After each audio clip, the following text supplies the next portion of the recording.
Greetings, Earthlings. I'm going to share my practice with you this morning. I have no idea how long it's going to go, but luckily you're in the future, so you do know how long this is, and you know if it can fit into your time-space continuum. So I can't say if it's going to be quick or not, but again, you're in the future and I'm in the past. What we have today is a couple of blocks, which may or may not be used, but we're going to use a blanket for sure. So if you have a blanket or even like an old sweatshirt, something that you don't mind like rubbing across your floor, so you may want to sweep or do a little bit of work. If you're on a rug, you can use paper plates, or if you have even like a slippery material, like a polyesterish material, I found that you could use stuff like that on a rug. It won't be quite the same, but you'll be able to figure it out. So there's a bunny, as some of you who have been watching my videos know, might come out and wreak a little havoc, and that's fine. I did try to appease him with some lettuce and celery, and even though he was going on about something about virgins and firstborns, I did the best I could. So hopefully he's well appeased for the duration of this video. All right. So I like to start most of my practices on my back, and today is no exception. First, just get a nice slow roll down, and then we'll come to constructive rest. So feet about hip width apart.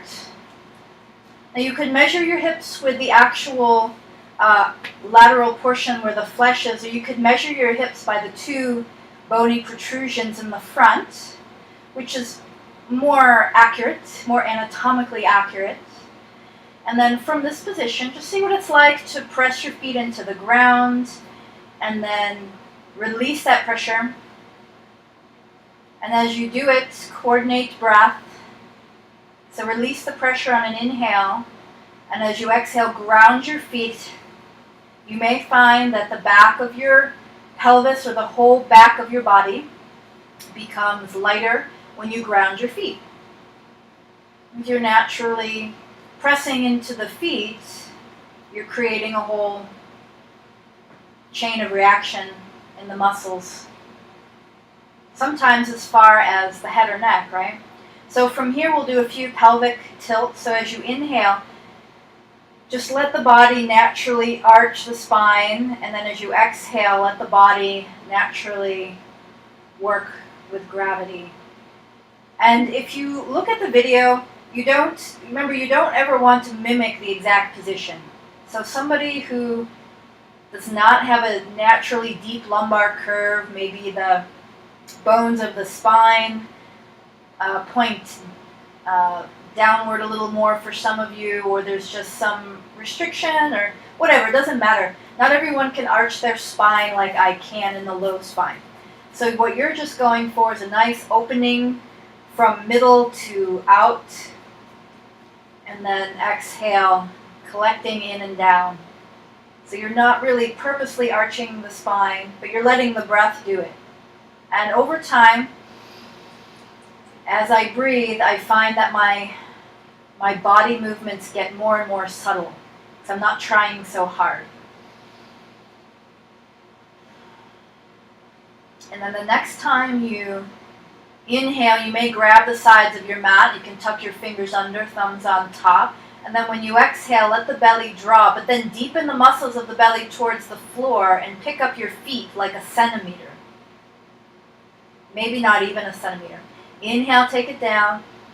Take a nice breath. Let the backs of your shoulders relax into the floor. And then exhale, deepen the belly, deepen the front ribs, and let the feet barely lift off the floor, like barely, barely.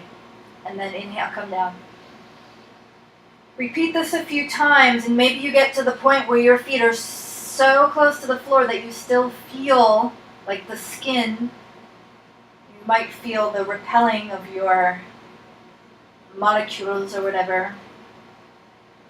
So your feet are still touching your mat or the floor, but you don't have weight on your feet. They're just lifting up. Next time you inhale, let your arms reach overhead and windshield wiper the legs back and forth, and just chill out. And remember, sometimes I'll throw out some weird analogies. I don't think they're weird. They just work in my head. But analogies can help other people. I know that I'll go to classes and there'll be, very strict scientific talk, which I can totally jive with. And then other classes, there'll be a lot of flowery metaphors and analogies. And I like a little bit of both. So just sort of take what you like and discard the rest. Come to center as you exhale. Feel the drawing back of the belly, the feet lift slightly, and then see if you can hold for a moment. Now, if you hold as you breathe, the inhale might have to be a little restricted to the top half of your body to keep holding the belly down. Otherwise, you might have a little lumbar junk going on. And the next time you exhale, pull the legs in, stretch out, roll your feet around, and feel free to do a little flapping of the legs. Good. All right. So, from here, I'm going to take the hands behind the head. If you want to interlace, you can. And then as you exhale, feel the belly draw back, feel the ribs hug in and towards the center, and drop your feet about 6 inches. You can have your toes pointed or pointed or whatever. Inhale, and then exhale. Do the same thing. Continue to keep the low back. I wouldn't say press the low back into the floor. We're not looking to be too active. You just want to have really the front of your body collected. That's what we're looking for, a collection of muscles and so on. And then when you come to a hover, lift your shoulders and arms, fingers towards your feet. And then if you can use your hands. Otherwise, as you exhale, draw the belly and pull the knees in for Ardha Navasana.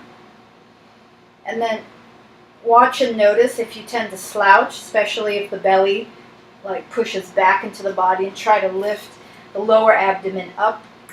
Use the pelvic floor. Just don't over squeeze it. Take the feet down, and a little Baddha Konasana here. So for me, a block is really helpful in this position. So there's an option for you. And a little side-to-side motion. And then keep the pelvis level, but move like a wave. And then if you want, you can just move the shoulders. You can isolate the wave. And then rest a little bit. As much as you can rest in this position based on your body. For me, this is not my favorite. I do not love positions like this. But there's going to be benefits in the things that we don't like, as long as you're not pushing into some sort of painful situation and then telling yourself, no pain, no gain. Because I'm pretty sure that when they said that, they meant that if you get tired, if your muscles fatigue, if you feel weak, if you feel like you can't go on, you could push through it. But if you were to, let's say, come cross-legged and your knee didn't like this position, and some days my knee doesn't, they're not saying, well, just put up with it. Discipline your body. Disciplining your body is a lot different than beating it up. So if your knees don't feel good here, or if you feel really rounded and you can't be spacious, use the benefit of a block or a bolster or a pillow or anything that can lift you. So wherever you're sitting right now, we're going to come forward. So whether that means you come forward over crossed legs, or you take 2 legs off to the side and push forward, it's up to you. And then from here, we'll do a little cat-cow movement. So whatever feels appropriate. You can always move your cat-cow to the side, inhaling. And this is very similar to the pelvic rocks we were doing. The only difference here is, of course, that the spine can articulate a little bit more in some ways because you don't have the floor restricting you. However, you have to be more conscious. Again, if you come to inhale and your back naturally looks like this, that's great, but not everybody's is going to. I could certainly deepen the curve more, but I'm not going to. It's not necessary. So your neutral needs to be your neutral. Don't use other people as your example unless it's your clone. Good. So from here, let's take reaching the right arm up to the sky in pieces. Take it back in pieces, thread it under, let the left elbow bend back and in towards the elbow that's pulling through. And then again, reach in pieces, knowing that you don't ever have to extend your arm if you feel restriction or pain in the shoulder or neck, or if you're just like feeling tight in the chest. Like today I'm thinking maybe I'll start with a bent arm and work from there. The straight arm didn't feel really spacious. And then take the right hand behind your back or just to your hip. Maybe it goes to the opposite hip. This is going to depend a lot on your practice and your unique body type, but also how much you do stuff like this. And then push back almost like a child's pose, except the head is still up. There's no spinal flexion. Good. Come forward. Let's do the same thing on the other side. So again, maybe you explore the turning and twisting. I'm actually inhaling as I thread through. And as I exhale, I'm lifting the right side belly a little bit more prominently as I twist to the left. And that's just helping me not turn my hips. I could turn my hips if I wanted to. It's not illegal. Just not what I'm going for. Good. And then you can take your hand to your hip, to the small of your back, or to the other hip. Just want to make sure that you could securely move your arm here, and that it's, once you put it to this range of motion, it's not stuck. That means it's probably your end range, and you might want to take it back a little bit. You want to have a little motion in there. Good. Little child's pose. That feels good. Okay. So this is where your blankets or your slidey things come in handy. This guy just got washed. He's going to get dirty again. I feel like these pants are constantly slipping off of me, so I'll be forever pulling these pants up on this video. Alright. So what I'm going to do is take this and fold it in half. And I've got 2 dogs and a bunny, and so there's always going to be a lot of dog hair no matter how much one tries to sweep and vacuum and mop and blah blah blah. Lip rollers. I should buy stock in them. Alright, so I'm putting my knees on the double roll. My knees are a bit tender. This would just be good for anyone to have more padding for the most part.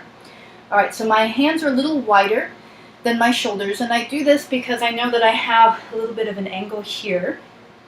Okay, and I especially know that if I have my hands a little bit wider and turned out, that is going to give me a little extra stability in the shoulders. So feel free to do the same thing. So from here, we'll take a nice little cow pose, bending the elbows.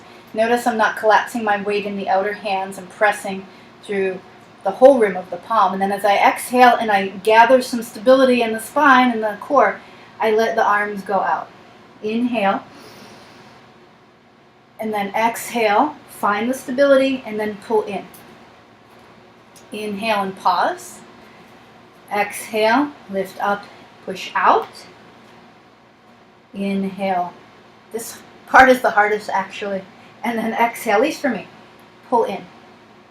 Notice that I'm pulling in, keeping my hips at a fixed point. So if you need to start this, if this is unfamiliar movement to you, if you have to take your hips back like a child's pose at first, that's fine. Just the eventual place to go is to keep the hips relatively fixed. Good. So you can do this 2 more times if you want. I'm actually going to take it a little bit further and let the hips go out so they're not fixed anymore. Inhale. I'm actually taking my elbows to the floor with a little lift in the belly on the inhale. And then as I exhale, I'm making sure I get full strength and stability. And then I pull in. My hips never go past the knees. So again, this is optional. If you're not familiar with sliding movements like this, it could be too much. You might just fall on your face.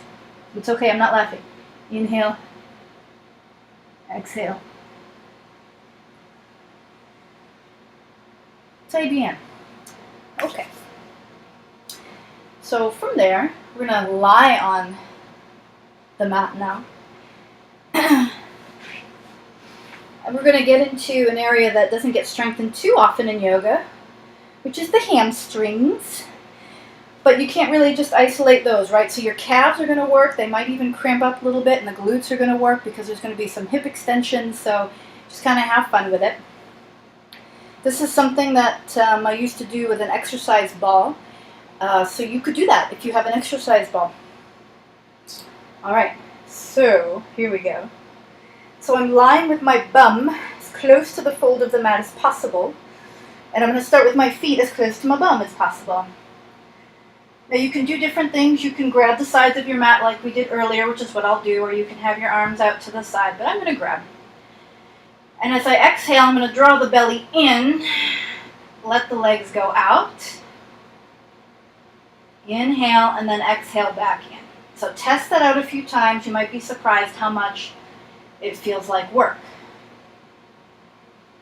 And then the next step would be, when you exhale, lift up, breathe and ground your feet. Feel the whole foot, inner and outer. And then as you exhale, you can straighten the legs a little bit or a lot. Inhale, exhale. It's entirely up to you. If you want to switch the breaths, that's fine, but remember that it's not just the back of the body. You also have that little sense that you've got some deeper abdominal work. And again, if you have to start by thinking about the pelvic floor, that's great. If you can get a little bit more subtle, you could think about the muscles in the front of the sacrum, drawing in and back. Anyways, you could have done one or two of these and get major hamstring cramps. So come on down when you're ready. Wiggle things out like we did earlier. If you have a Charlie horse, just maybe rub the area a little bit and just think, wow, I guess I need to do these more. Happy baby would be good too. And then as you come up, I'm going to do the last blanket exercise. Although you may want to take a moment to just sort of stretch forward. If you already have tight hamstrings and you can't quite bend at the waist, then I would recommend a little bit of this. But we're about to get into this position. Okay. Now this one might actually be served a better doing it sideways. I'll let you decide. Okay? So from here, you're sitting on the blanket. Actually, I might move this over here. My legs aren't that long. Kind of got short, meaty legs, so I don't have to have that much room behind me, but you want to make sure you have enough room behind you. So the legs are in this, half squat sort of position, and you're going to really want to use that hugging and lifting of the deeper abdominal muscles here. So if you go to arch your back at any point to sort of compensate for a lack of attention, awareness, or sensation that you can get in the low belly, then don't go out so far. So coming out here as far as you can, I've got really flexible hamstrings. This is one of the few places where my flexibility is above average. So don't use me as an example. You might still have your legs bent right now. And then as you exhale, you want to feel the deepest part of the belly and maybe even a little adduction of the inner thighs, like you're squeezing a thigh master. Use the exhale because that's a natural place to get those motions and then come in. Good. Going back on an inhale isn't necessarily bad, although you can certainly do all your motions on an exhale.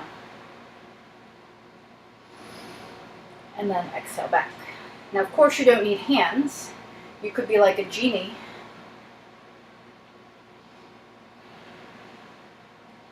And you can always make it so you have to go further and come back in. Every time I'm coming in, though, I'm always thinking about in and together into the center. Good. So when you're done with that, we'll take a Janu variation. Bend one leg. In this case, you can mirror me and bend your right leg. You'll stretch over the left leg. And I'm not going to over cue you here, just kind of do what feels good. If you can't quite get a nice side bend like this, then you can, of course, maybe get some sort of chest opener instead. And to the other side. And I do a lot of bouncing in some of the static stretching stuff because I'm sort of not going to my end range of motion until I feel like I can get there without feeling like it's my end range of motion. And even then, sometimes I don't go. I'm just sort of trying to get my body to relax a little bit, and any sort of bouncing and rocking tends to induce that response. Because remember, your muscles don't quite stretch in the way we think they do. They actually require us to be, in order to elongate, the muscles themselves have to relax. And we can't relax if we're stressed or we're contracting against pain, right? You can come into the middle too. Again, if you have blocks, it's a nice way to build up your support in the front. Good. So we've got one more round of core stuff.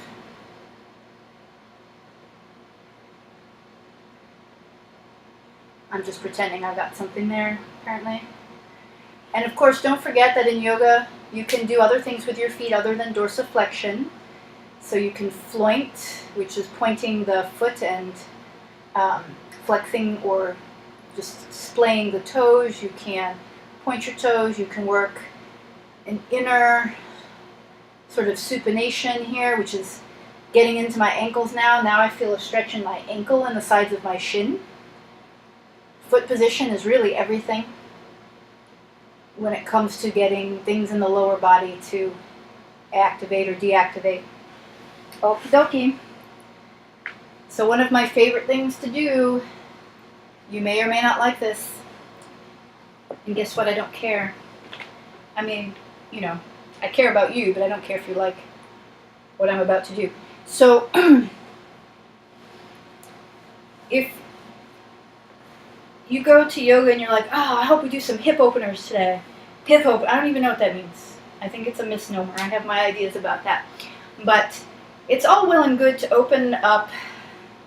I guess if you have tight hip joint spaces, that's good, but a lot of people that are drawn to yoga are drawn to it because they have a natural openness and flexibility and mobility in the hips, and sometimes the hip joints are like even too shallow for the extreme moves that we can do. So I like to work on hip stability because I feel like if we can just get the hips moving instead of sitting all the time, then that's really all we need. We don't need to do all these major ridiculous stretches. Maybe we just need to move and get things more pliable and get things so once we get more pliable, we can get more blood flow and lymph flow and hydration. So in case you're wondering, I'm sort of inhaling on the way out and exhaling on the way in. Now for some people, this foot position is not ideal. Okay? Some people will not like this. And so I would recommend that you have a little bit more external rotation in the leg, a little flointing. And for those of you that have Barbie knees, which I do have, they bend the opposite way. I would have this, and anyone could do this actually, press the heel into the floor, like you're trying to keep the blanket from sliding, but then the blanket kind of wins, but you're still pressing the heel into the floor. And I use the exhale here because I really don't want to do what a lot of people are going to do. They're going to access the back body, stick their butt out, and use too much of the back body. So you can use your back body. How about this? A little thigh master action, a little pelvic floor lift, and then you can squeeze your butt as you come in because you are in extension, some of us in the hips here.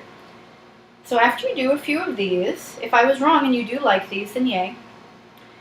You could go a little bit further if you wanted to. Now this really, now you're going to have to stick the bum out a little bit. You can get a nice stretch here. You can pause if you want.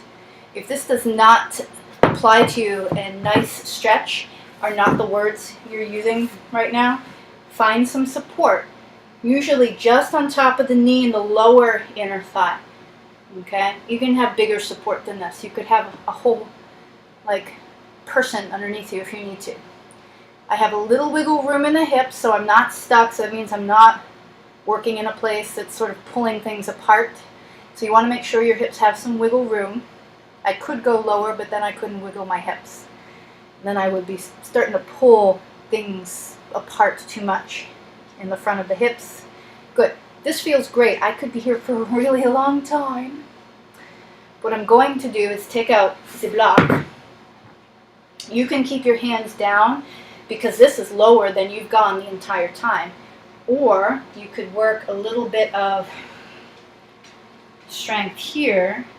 And the last thing you might do, or might not do, it's kind of up to you, is you could bring the leg up and take a load off and get a nice side stretch. And then we'll switch sides, which requires me to have my butt facing you. Sorry, but it is good for you to see both sides of what's going on. So there's that. So as you take the other side, you can go out, and don't go so far that you can't come in comfortably. If you don't normally work motions like this, you do not want to go that far to begin with, trust me.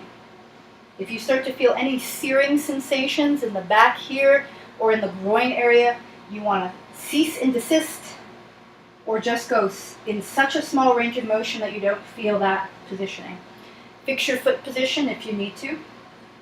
Use more of the lift of the front of the body, and then use the butt a little bit later. So thigh master, pelvic floor.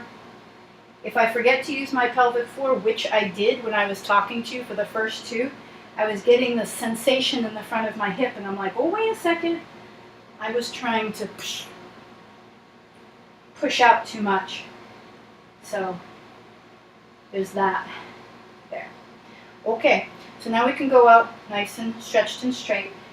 Notice you have to tilt the pelvis forward a little bit to get that width back there.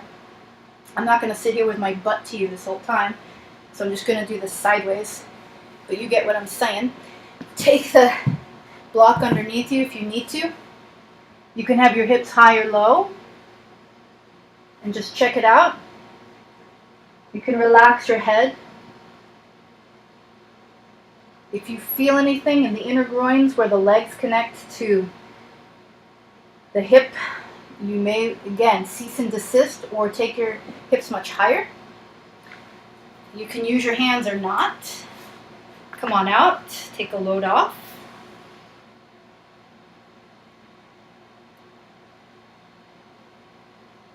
Good. So then we'll end with something symmetrical here. I think I'm going to leave you to your own devices once this one's done. So we'll come to a nice Sphinx position. Some people will need to take some elevation underneath the front of the belly and the front hip points to help create a more neutral curve. I might do that, but I actually have the fold in the blankets, the fold in the mats helping me. And you can always come out and in. You can stay here if you're like, enough with the blanket. That's fine.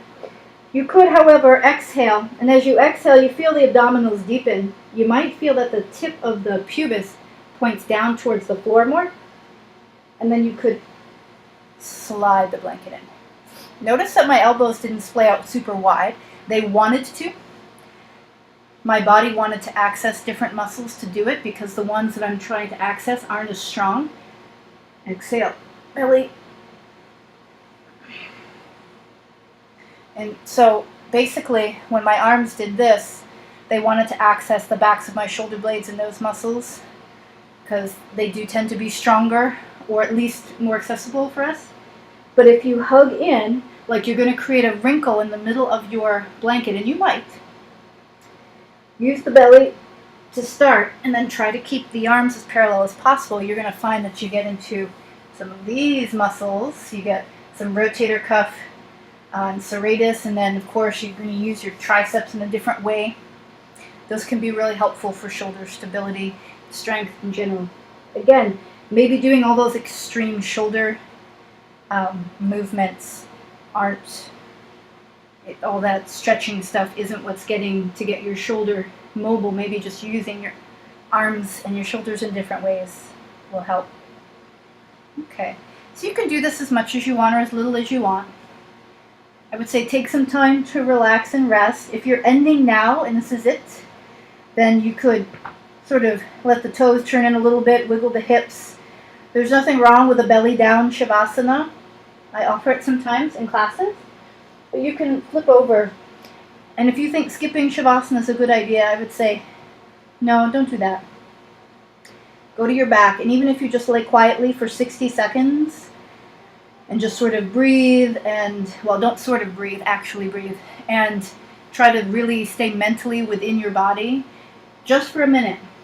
Similar to meditating. Don't go forward, don't go backwards in your thought processes. That can be enough to sort of reset the body and get yourself into a nice frame of mind for the rest of the day. All right, I hope you enjoyed. Have a good one.